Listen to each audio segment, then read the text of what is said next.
নমস্কার, আজ আমরা জানব গায়ত্রী মন্ত্রের অর্থ এবং তা মনে রাখার সহজ কৌশল। চলুন শুরু করা যাক। ওম ভূর্ভুবঃ স্বঃ তৎসবিতুর্বরেণ্যং ভর্গো দেবস্য ধীমহি ধিয়ো ইয়ো নঃ প্রচোদয়াৎ। এখন আসি ব্যাখ্যায়। ওম অর্থাৎ এটি পরমাত্মার প্রধান বা সর্বোত্তম নাম। এর অর্থ হল সকলের রক্ষাকারী। এই শব্দ অ, উ, ম এই 3 অক্ষর দ্বারা গঠিত। এই ওম নাম দ্বারাই পরমেশ্বরের সকল নামের গ্রহণ হয়।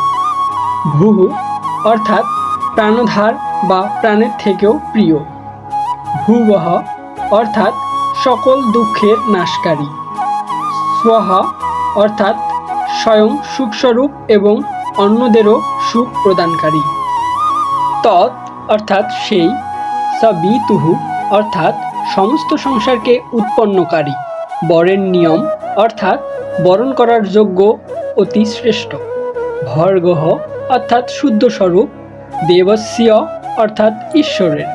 ধিয়ঃ অর্থাৎ বুদ্ধিকে। ইয়ঃ অর্থাৎ যিনি।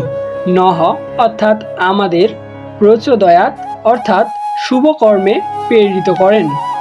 সম্পূর্ণ অর্থটি হল পরমাত্মা প্রাণের থেকেও প্রিয়, সকল দুঃখের নাশকারী, স্বয়ং সুখস্বরূপ এবং অন্যদেরও সুখ প্রদানকারী, সেই সমস্ত সংসারকে উৎপন্নকারী, বরণ করার যোগ্য, অতি শ্রেষ্ঠ, শুদ্ধ স্বরূপ ঈশ্বরের বুদ্ধিকে আমরা ধারণ করি, যিনি আমাদের শুভ কর্মে প্রেরিত করেন।